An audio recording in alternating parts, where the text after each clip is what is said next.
طبعا زي ما شفتم كده ان احنا النهارده قدام مشكله من مشاكل باب الحمام، وهي تعتبر مشكله مهمه جدا، ولكن حلها بيكون بسيط جدا والزبون ما بيعرفش ده، او بعض الصناعيه برضو المبتدئين ما بياخدوش بالهم من ده. فهنحلها بطريقه بسيطه جدا واعرفكم عليها، لان الزبون بيجي لي ويقول لي الباب بيحك، واول ما بيفكر فيه بيقول لي عايز يتاخد بالفاره.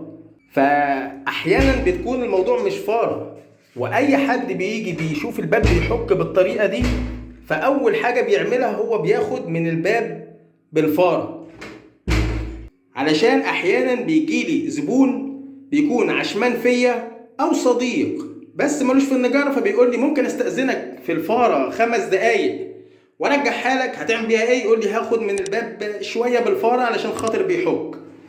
واحيانا بيكون الباب مش محتاج اصلا بالفاره. علشان ما اطولش عليكم، مشكله باب الحمام لما بيحك بيكون لسببين: يا اما الباب شارب ميه، وده شيء مهم جدا، في الحاله دي انت محتاج انك تبعده عن الميه، او تحاول ما تطرطش عليه ميه، او لما هتسيبه ينشف هيرجع لوضعه اللي كان عليه تاني، او ان المفصلات بتاعته تكون مصديه فقفشت في الباب، وده برضو ممكن يكون وارد. فانت قبل ما تاخد من الباب بالفاره لو لقيته بيحك، بص اول حاجه ناحيه المفصلات. وانا هنا في حاله الباب ده انا شايف الخلوص في الحته دي مناسب، مش وحش، كويس جدا. طيب هنبص برضو تحت كده، هلاقي الخلوص بيوسع وبيزيد، لان هنا كده الخلوص واصل ل 3 مللي. طب هننزل تحت، زايد بنسبة اكبر، وده كتير قوي. يعني الخلوص ده بالنسبة للقيمة كده اهو، النسبة والتناسب بالنسبة لصبعي، فده كتير. فهنا الواضح ان المفصلة اللي تحت دي اتصدت، ومع الوقت قفشت في النتاية بتاعة الضرفة. هتلاقي الذكر بتاع المفصلة قفش في النتاية بتاعة الضرفة، فبدأت تتني نفسها واحدة واحدة لحد ما طردت ضرفة الباب ناحية الحلق بتاع الأكرة أو الكالون، فبالتالي بدأت تحك.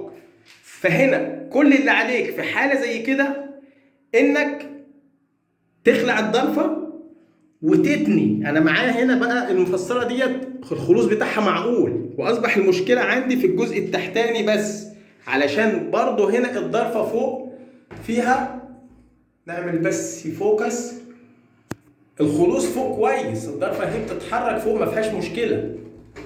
الحل ان احنا هنخلع ضرفه الباب، وهندق على الذكر الوسطاني، وهندق على الذكر اللي تحت ناحيه الحيطه. وطبعا ما انصحكش تدق على النتايه بدل ما تدق على الذكر. لو افترضنا ان النسبه اللي هندق بيها هنا هتكون خفيفه شويه، ولكن النسبه اللي تحت هتكون اقوى حبتين، علشان خاطر هي لما من تحت اكتر من فوق. بس كده، وهنركب الضرفه تاني وهتلاقوها اشتغلت تاني كانها ما فيهاش اي مشكله.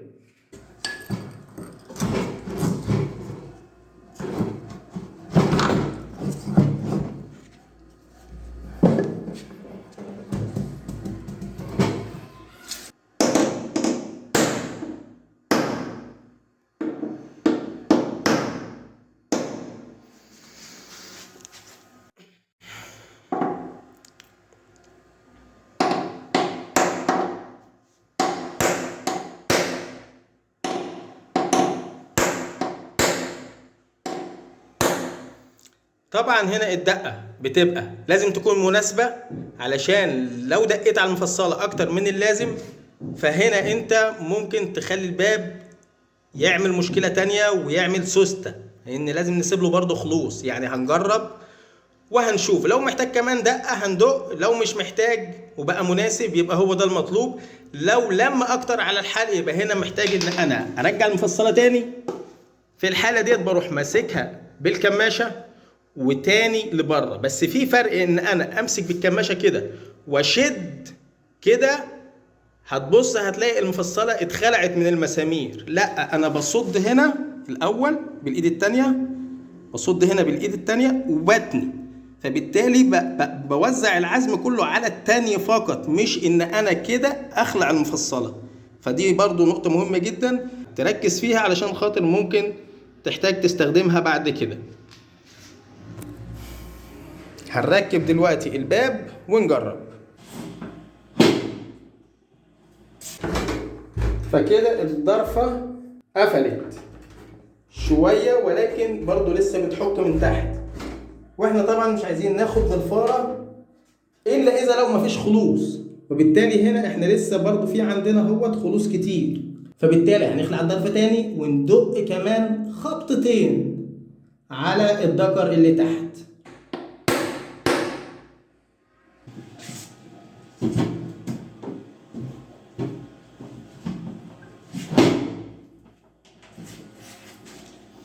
طيب احنا كده دقينا على المفصلات.